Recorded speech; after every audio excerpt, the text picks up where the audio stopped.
Hi everyone, welcome to Miss Adams Teaches Lord of the Flies.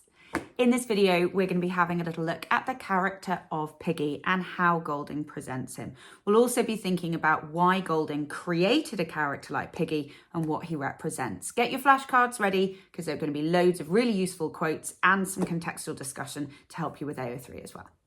Let's get started.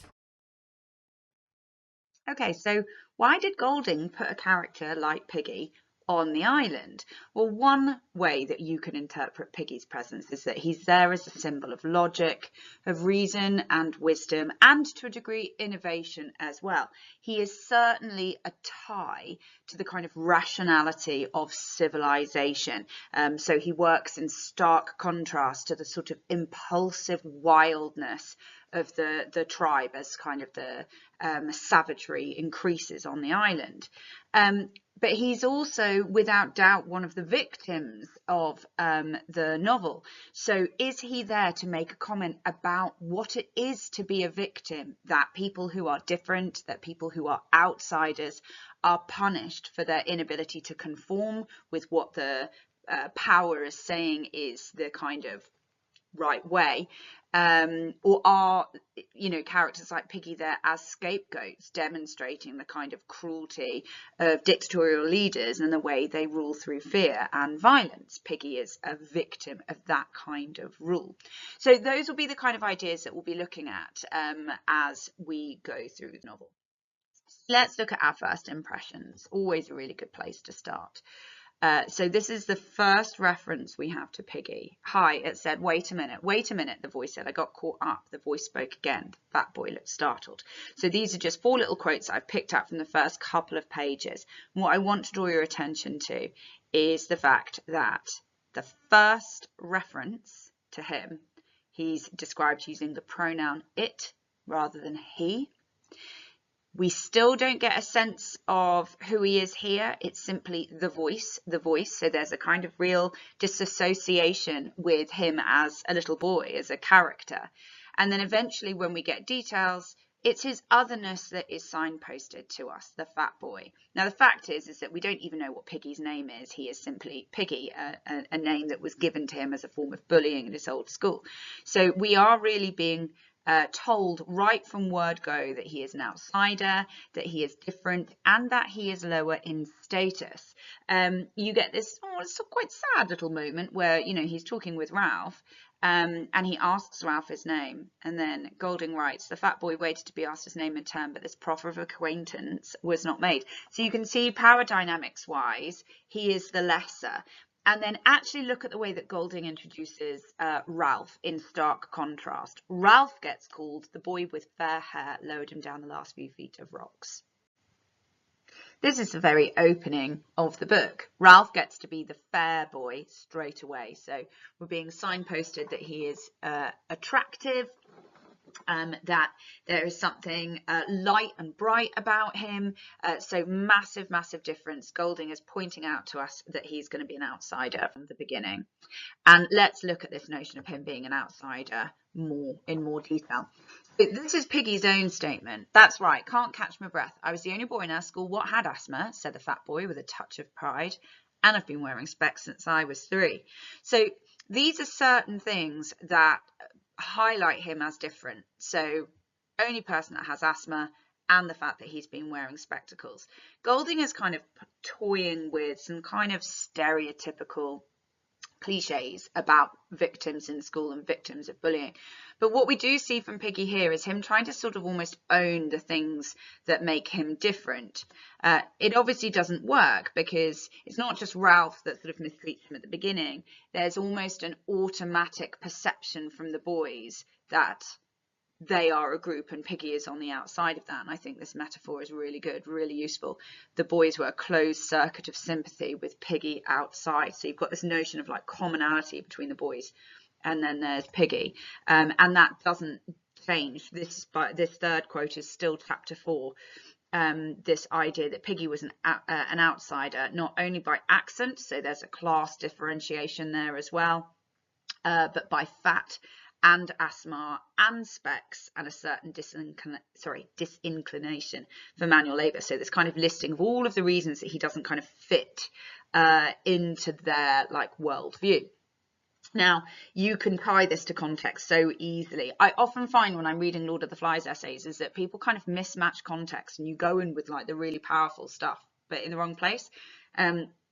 The perfect thing to talk about here is the fact that Golding was a teacher. So this kind of power dynamic between boys, he taught in an all-boys school. He would have seen in the playground. He would have seen the bullying. He would have seen the victimization of children who were different. You can look at it in that quite localized area before you start talking more broadly about the kind of the worldview of Golding. You know, there's more to say about that later. Okay. Moving from outsider to victim, because it is very, very quick that he becomes a victim of Jack. This is very early days. This is chapter 1, I believe. You're talking too much, said Jack Merridew. Shut up, fatty. So there is this arrogance and this control in Jack that he is allowed to say who is talking more than they should. And then we have not only the insult, but we've got the imperative here as well. Shut up, fatty. And this is, of course, the moment where Ralph betrays Piggy so early on by telling them all that his name is in fact Piggy. But if that's the starting point, think about how quickly that's going to progress. And I want to just draw attention to this little moment. This is in chapter 4, Painted Faces and Long Hair, where we get the first moment of violence. So he took a step and able at last to hit someone, stuck his fist into Piggy's stomach. Piggy sat down with a grunt. Now, I'm attaching this to the concept of Freud's theory of the psyche for a little bit of a contextual discussion, which is all about the notion of the id, the ego, the superego, the way that your kind of behaviours and thought processes are ruled by different parts of the psyche. And the id is all of the kind of base desires, which includes violent impulse. And up until this point in the on the island, those violent impulses that the boys have and had were being controlled by their ego and their superego. So generally, no acts of physical violence had happened until Jack creates the mask. The moment that Jack creates that mask, he is liberated from shame and self-consciousness, i.e. his id takes over. He puts the mask on and then he can kill a pig. And once he can kill a pig, well, then he can start inflicting violence in different ways. So the very fact that it is this moment that Piggy takes this punch, and you know, this is also the moment that the glasses break. It is attaching, aside from the fact that his name is Piggy, but even if you look at this, Piggy sat down with a grunt. He is attached to the pig that has been killed because it's using language that you associate with pigs. Right at the beginning that he's the symbol of intellect and logic, and this is really important because it helps us understand the kind of relationship between him and Ralph and why he is so important to Ralph. So this is chapter 5. I know there isn't no beast, not with claws and all that I mean, but I know there isn't no fear either. Piggy paused, unless we get frightened of people. So in this discussion of fear, whether or not there's a beast or not, and they talk obviously about whether it's a beast from the sea, is it a squid or is it ghosts? Piggy comes up with a very, very sensible rationale, unless we get frightened of people. It's close to Simon's understanding, but Piggy sits in what is real. He says there can't be things like ghosts because that wouldn't be scientific and the world is a scientific place. But people, that's different. And then we see the kind of Piggy of the innovation of Piggy here. I've been thinking about a clock. We could make a sundial. A very good idea that, of course, Ralph poo-poos. Now, contextually, this might be an interesting place to talk about the notion of political ideologies, because it's a, you know, fairly standard interpretation, isn't it, that Ralph represents democracy and Jack represents dictatorship, and you can take that to specifics and say that Jack represents Hitler, and you can say that Ralph represents Winston Churchill, you know. But the point is in a democracy you have advisors, don't you? You have people to talk through. You know, you have voting.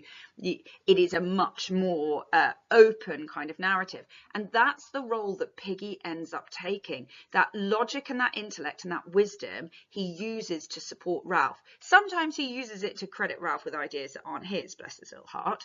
But if you want that link to context and why he needs to be the intellectual, logical one, it's so that Ralph has an advisor.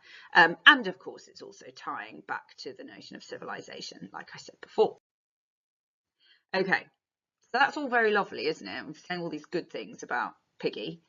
But actually, Piggy has another function, and this is the same with Ralph. I'll say similar things about Ralph when I do the video on him, which is that Piggy is part of the representation of the capacity for darkness in all of man.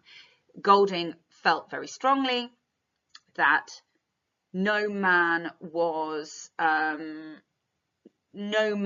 is blameless, that every single person, I say man as in mankind, has the capacity to do bad things. And here we have this moment that drives Piggy and Ralph into the folds of Jack. Piggy and Ralph, under the threat of the sky, found themselves eager to take place in this demented but partly secure society. Thunder and lightning, they're all full of fear. And in this moment, they go, okay, it might be a mental one, but we'll join. We'll do this dance. And of course, that leads to this dreadful moment where they kill Simon, where there were no words and no movements, but the tearing of teeth and claws, language associated with the beast, representing the fact that the beast is in all of the boys, including Ralph and Piggy. They are complicit in Simon's death. And even after it, there is this moment where Piggy is trying to negotiate the reality of it. So he first off says it wasn't murder.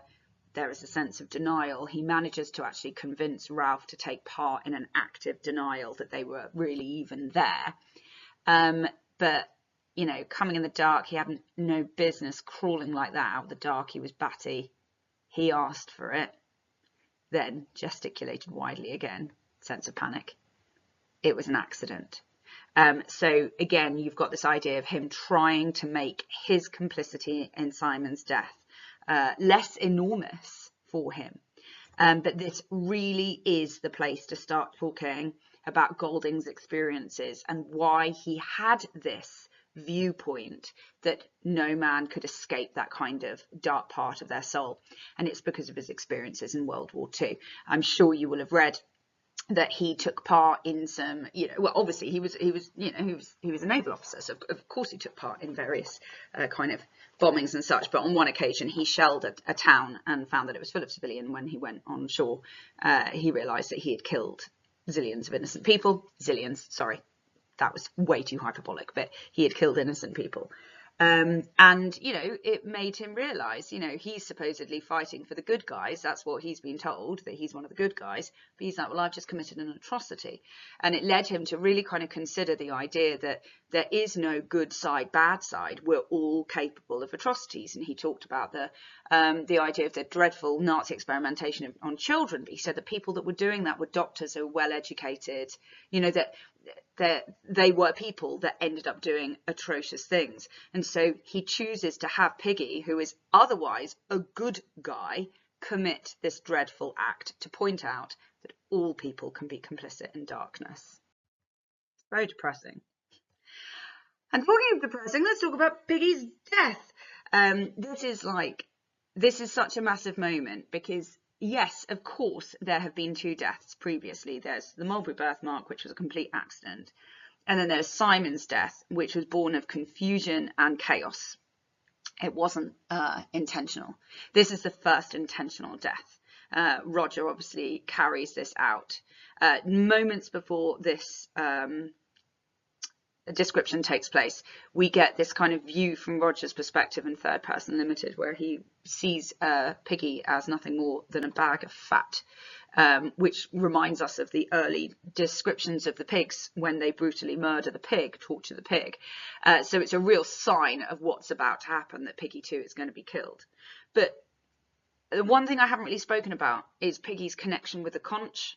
And this is the moment where that connection ends with both of them, because they're both obliterated in that same moment. This rock strikes Piggy a glancing blow, and the conch exploded into 1,000 white fragments and ceased to exist obviously that's going on a flashcard. Piggy and the conch together as a unit are such a symbol of the old way of civilization, of the old society, of freedom of speech, you know, of the right to vote, of democracy. And both of them are taken out by Roger, who is by this point very nicely becoming Jack's executioner. So they are literally obliterated by dictatorial rule. What's interesting is the way that it is described. There's something quite cartoonish about this language. You can argue that the language depicts that it's the boy's narrative perspective here. His head opened and stuff came out and turned red. So something very simplistic in that. A marvellous colleague of mine suggested that one of the reasons that it's written in this kind of cartoonish way is because Golding is actually trying to prompt us to almost laugh at it. And if Golding does make you laugh at it, then you are also complicit in this darkness as well as the reader, because something tragic and awful has created this sort of inappropriate response. So yes, my absolutely brilliant colleague who came up with that bit of gold dust the other day, thank you so much. But I think that's a really, really interesting interpretation, because all the way through, we don't really like Piggy. You know, Golding wants us to dislike him. He makes him very annoying. We see his redeeming features. We certainly have empathy for him, I hope. But he's not massively likable. So there's something in that. And again, there's the sort of pig-related language, you know, like a pig's after it's been killed, Piggy's arms and legs twitched a bit. So it's really dehumanizing Piggy in his death. It's not like Simon, who sort of glows as he's carried away into the sea. Piggy's just sucked back again by the water. Sorry, depressing. But the final thought I have on this is the penultimate paragraph of the whole book. I do sometimes wish that this was the last paragraph of the book, but I do understand also why Golding chose to have the naval officers' sort of confusion and befuddlement instead. But again, flashcardable quote: "In the middle of them, with filthy body, matted hair, and unwiped nose, Ralph wept for the end of innocence, the darkness of man's heart, and the fall through the air of the true wise friend called Piggy." So it doesn't matter that perhaps his character is created in a deliberately irritating way.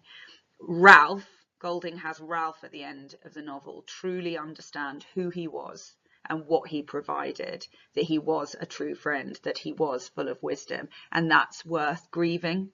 So even though he was complicit in Simon's death, even though Golding might have made his death cartoonish and macabre, he is still a good human that needs to be mourned, which is how Ralph kind of finishes up the book. So I think in some ways that's quite nice closure for Piggy's character, sad as it is, obviously, because he didn't make it through the book. That's it from me. Sorry, that was quite a long one. That was definitely not happening in 15 minutes. Hopefully that was helpful. Give me a shout if you've got any questions or comments, and I will get back to you.